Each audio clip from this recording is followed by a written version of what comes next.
Hello student, in our last video we have studied about neutralization reaction, that is the reaction between an acid and a base, and after reaction it gives us salt and water. Neutralisation reaction ऐसी reactions हैं जिसमें कोई acid base के साथ में reaction करता है और आफ्टर रिएक्शन वो सॉल्ट और वाटर बनाता है। देखिए यहाँ पे मैंने एक एग्जांपल दिया और लास्ट वीडियो में मैंने आपको लेमन जूस जो कि एसिडिक नेचर का होता है और सोडियम बाइकार्बोनेट यानी बेकिंग सोडा जो बेसिक नेचर का होता है, उन दोनों के बीच में ये न्यूट्रलाइजेशन रिएक्शन शो की थी। और यहाँ पर देखो मैंने हाइड्रोक्लोरिक एसिड लिया है और उसकी रिएक्शन सोडियम हाइड्रोक्साइड के साथ में करवाई है जो कि बेस है। तो जैसे ये रिएक्शन करते हैं तो NaCl सॉल्ट बनता है जिसको हम कॉमन सॉल्ट जो नमक होता है जो हम खाने में काम में लेते हैं, तो सोडियम क्लोराइड हमारा कॉमन सॉल्ट है और वाटर बनता है। और वाटर का फॉर्मूला क्या होता है? H2O। नाउ लास्ट वीडियो में हमने इंडिकेटर्स की बात भी की थी, जहाँ पर मैंने आपको 3 तरीके के इंडिकेटर्स बताए थे। नेचुरल जो कि नेचर से यानी कि लिविंग बीइंग से मिलते हैं, और सिंथेटिक जो कि लैब्स में बनाए जाते हैं, एंड ऑल फैक्ट्री जिसको हम स्मेल करके एसिड और बेस को इंडिकेट करते हैं। तो यहाँ पर मैं कुछ ये जो हैं वो इंडिकेटर्स हैं जिनका मैंने एसिड बेस और न्यूट्रल सब्सटेंसेस कौन से होते हैं? जो ना एसिड होते हैं ना बेस होते हैं। तो इन जो इंडिकेटर्स हैं इनका बिहेवियर एसिड बेस और न्यूट्रल सब्सटेंसेस पे किस तरीके से ये जो शो करते हैं वो बताने जा रही हूँ। अब देखिए ब्लू लिटमस पेपर जो होता है वो ब्लू कलर का होता है।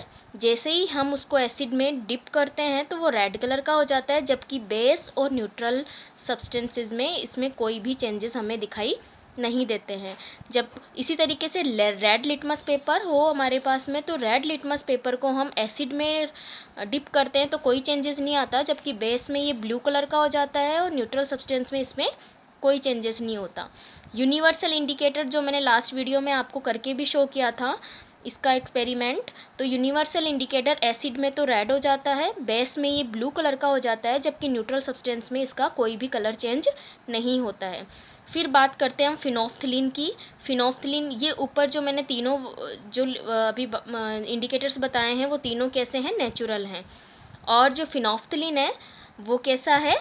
सिंथेटिक। तो फिनोफ्थलीन क्या होता है? एसिड में तो ये कलरलेस रहता है। ये जो सॉल्यूशन होता है फिनोफ्थलीन, जिसमें इसको अगर हम एसिड में डालते हैं तो ये कलरलेस रहता है, जबकि इसको बेस में डाला जाता है तो ये पिंक कलर का हो जाता है और न्यूट्रल सब्सटेंस में इसमें कोई चेंजेस दिखाई नहीं देते हैं, कलरलेस ही रहता है ये। मिथाइल ऑरेंज ये भी एक सिंथेटिक इंडिकेटर है, और सिंथेटिक इंडिकेटर है जो खुद कैसा होता है? ऑरेंज कलर का। जैसे कि इसके नाम में ही नाम में ही है मिथाइल ऑरेंज, ये खुद कैसा होता है? ऑरेंज कलर का। इसको एसिड में हम डालते हैं तो ये रेड कलर का हो जाता है एसिड में डालने पर, और बेस में अगर हम इसको डालते हैं तो ये येलो कलर का होता है, और न्यूट्रल सब्सटेंस में ये कोई चेंजेस शो नहीं करता। यानी इसका कलर कैसा रहता है? इसका खुद का कलर ही नेचुरल सब्सटेंस में हमें शो होगा। फिर हमने बात करी थी टर्मरिक सॉल्यूशन की। तो टर्मरिक सॉल्यूशन में भी हमें कोई एसिड में डालते तो कोई चेंज नहीं आता है, जबकि बेस में हम डालते हैं तो रेड ब्राउन कलर आ जाता है, और न्यूट्रल सब्सटेंसेस में कोई भी चेंजेस नहीं आते हैं। देखिए टर्मरिक सॉल्यूशन की बात, कभी आपके वाइट कपड़ों पर कभी सब्जी खाना खाते समय सब्जी गिर जाती है, या किसी तरीके से अगर हल्दी का दाग लग जाता है तो हम या मम्मी से पूछना आप लोग, मम्मी जब कपड़े धोती है तो जो हल्दी का येलो कलर का दाग होता है, जैसे ही मम्मी उस पर साबुन लगाती है तो वो रेड ब्राउन कलर का हो जाता है। तो ये तो आप घर पे भी कर सकते हैं। एक रफ़ वाइट कलर का कोई भी कपड़ा ले लेना, क्लॉथ ले लेना, उस पर थोड़ा सा हल्दी का पानी डाल देना, ठीक है? तो वो कैसा हो जाएगा? येलो कलर का हो जाएगा। अब उस येलो कलर के, और हाँ रफ़ कपड़ा ही लेना है, कोई अपने नए क्लॉथ्स मत ले लेना। तो जो रफ़ क्लॉथ होता है उसको जब हम हल्दी का दाग लगा के और उसको जब आप वॉश करते हो साबुन से, तो जैसे ही आप उसमें साबुन का पानी डालते हो जो कि खुद कैसा होता है? बेसिक नेचर का, तो वो बेसिक नेचर का हो जाता है। और जैसे ही आप उस बेस में आप टर्मरिक सॉल्यूशन डालते हैं तो वो कैसा हो जाता है, रेड ब्राउन कलर। तो इसी तरीके से जो हल्दी का दाग है वो तुरंत ही रेड ब्राउन कलर का हो जाएगा। फिर होता है चाइना रोज़ इंडिकेटर। देखिए चाइना रोज़ जो होता है वो एक फ्लावर होता है और इसका जो हिंदी नाम है वो है गुड़हल। हमारे स्कूल में बहुत सारे चाइना रोज़ के प्लांट लगे हुए हैं। तो उनकी जो पत्तियाँ होती हैं, उनकी जो पेटल्स होते हैं, उनको आप गर्म पानी में थोड़ी देर के लिए डाल दो और गर्म पानी में थोड़ी देर आप डालते हो, ये रेड कलर का होता है, तो जो सॉल्यूशन होता है वो भी रेड कलर का हो जाता है। अब उस सॉल्यूशन को आप इंडिकेटर के फॉर्म में यूज़ में ले सकते हो। अब उस इंडिकेटर को जब आप एसिड में डालते हो तो वो डार्क पिंक कलर का हो जाता है, जिसे हम मेजेंटा कलर भी बोलते हैं। और बेस में अगर आप इसको डालते हो तो वो ग्रीन कलर का हो जाता है। तो इस तरीके से चाइना रोज़ इंडिकेटर भी हमें एसिड बेस में डिस्टिंग्विश करने में मदद करता है। और न्यूट्रल जो होता है उसमें कोई चेंजेस दिखाई नहीं देंगे। फिर हम बात करते हैं कुछ अदर एग्जाम्पल्स एसिड और बेस के, जो हमारी लैब्स में बहुत काम आते हैं। तो केमिस्ट्री लैब में तो जैसे एसिड के एग्जाम्पल्स है हाइड्रोक्लोरिक एसिड, तो इसका फॉर्मूला कैसे लिखेंगे हम, HCl।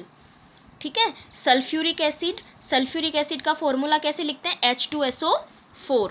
Nitric acid HNO3। ठीक है। तो ये सारे ही क्या हैं, एसिड्स हैं। फिर है bases, sodium hydroxide NaOH, calcium hydroxide CaOH का होल ट्वाइस। और ये जो कैल्शियम हाइड्रोक्साइड है वही लाइम वाटर है और इसको केमिकली हम क्या बोलते हैं, कैल्शियम हाइड्रोक्साइड। उसके बाद में है NaSCO3। NaSCO3 मतलब केमिकल नेम क्या होता है इसका, सोडियम हाइड्रोजन कार्बोनेट या सोडियम बाइकार्बोनेट, और नॉर्मली हम इसको क्या बोलते हैं, बेकिंग सोडा। फिर है अमोनियम हाइड्रोक्साइड NH4OH। इसके बाद हम बात करते हैं neutralisation reaction in everyday life. रोज़ाना की ज़िंदगी में यानी हमारी एवरीडे लाइफ में न्यूट्रलाइजेशन रिएक्शन किस तरीके से हेल्प करती है। इन डाइजेशन में हमारे किस तरीके से मदद करती है। देखिए हमारा जो स्टोमक है, जब हम खाना खाते हैं तो हमारे स्टोमक में HCl हाइड्रोक्लोरिक एसिड सीक्रेट्स होता है। तो ये हाइड्रोक्लोरिक एसिड जब बनता है तो वो हमारे फूड को डाइजेशन में हेल्प करता है। लेकिन कई बार क्या होता है, इसका एक्सेसिव सिक्रेशन, यानी अगर ये HCl हाइड्रोक्लोरिक एसिड हमारे स्टोमक में एडवांस बन जाए या एक्स्ट्रा बन जाए या एक्सेसिव क्वांटिटी में बन जाता है तो हमें एसिडिटी हो जाती है। एसिडिटी तो मीन्स पेट में जलन होना। एसिडिटी मीन्स पेट, हमारे जो स्टोमक है उसमें जलन होने लगती है और इस वजह से इनडाइजेशन हो जाता है। तो इनडाइजेशन के टाइम पर हम क्या करते हैं, इससे रिलीव होने के लिए या इससे हमें आराम मिले उसके लिए हमें डॉक्टर कौन सी दवाइयाँ देता है, एंटासिड्स। और एंटासिड्स खुद कैसी होती है, बेसिक नेचर की, जैसे कि मिल्क ऑफ मैग्नीशियम हाइड्रोक्साइड।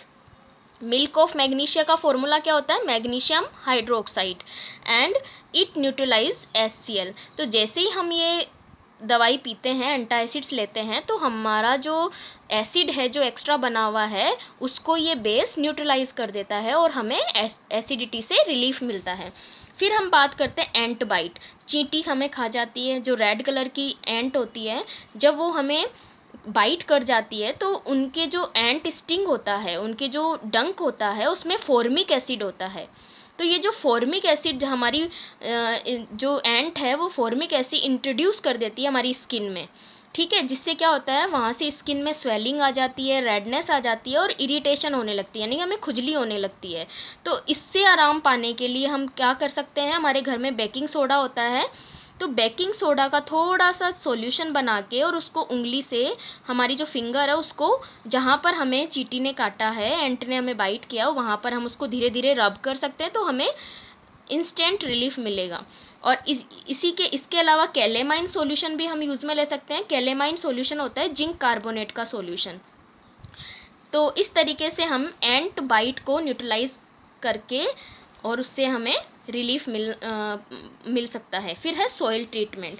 देखिए डिफरेंट प्लांट्स होते हैं, उनको अलग अलग तरीके की सॉइल्स की ज़रूरत होती है। हर तरीके के प्लांट्स जो होते हैं वो किस तरीके की मिट्टी में ग्रो करेंगे वो फिक्स होता है।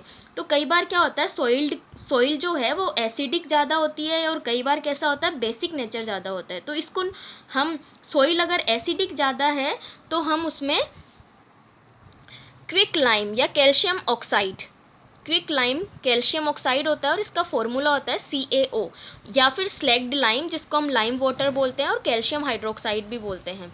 तो ये हम उस मिट्टी में मिला सकते हैं। तो वो ये क्योंकि ये खुद कैसे होते हैं, बेसिक नेचर के, तो एसिडिक जो नेचर होती है सोइल की, ये बेस उसे न्यूट्रलाइज कर देते हैं। इसी तरीके से अगर कोई बेसिक सोइल है तो हम उसे ऑर्गेनिक मैटर मिला सकते हैं। ऑर्गेनिक मैटर कौन से होते हैं, जैसे ह्यूमस, जिसे हम ह्यूमस बोलते हैं, जैसे डेड प्लांट्स होते हैं या लीव्स होती हैं, वो धीरे धीरे डिकम्पोज होके मिट्टी में आ जाती है, तो उसे हम बोलते हैं ऑर्गेनिक मैटर। तो अगर हम वो मिला देते हैं बेसिक सोइल में, तो ये जो है वो ऑर्गेनिक मैटर एसिड रिलीज़ करते हैं और वो एसिड उस सॉइल की बेसिक नेचर को न्यूट्रलाइज कर देती है। उसके बाद हम बात करते हैं फैक्ट्री वेस्ट की। तो जो फैक्ट्री वेस्ट होते हैं, जो फैक्ट्रीज से वेस्ट मटेरियल निकलता है, उसमें ज़्यादातर एसिड होते हैं। तो ये एसिड क्या करता है, फैक्ट्री वेस्ट के साथ में जाके वाटर बॉडीज़ में मिल जाता है और वाटर बॉडीज़ को भी एसिडिक बना देता है। यानी पानी जो वाटर बॉडीज़ होती हैं जैसे नदियाँ वगैरह या नाले या पॉन्ड्स वगैरह, तो उसके पानी भी कैसा बन जाता है, एसिडिक बन जाता है। तो उस एसिडिक वाटर को न्यूट्रलाइज करने के लिए, यानी कि उसको सही करने के लिए, हम उसमें कुछ बेसिक सब्सटेंस मिला सकते हैं, तो जिससे फैक्ट्री वेस्ट जो है उसकी एसिडिक नेचर को भी हम न्यूट्रलाइज कर सकते हैं।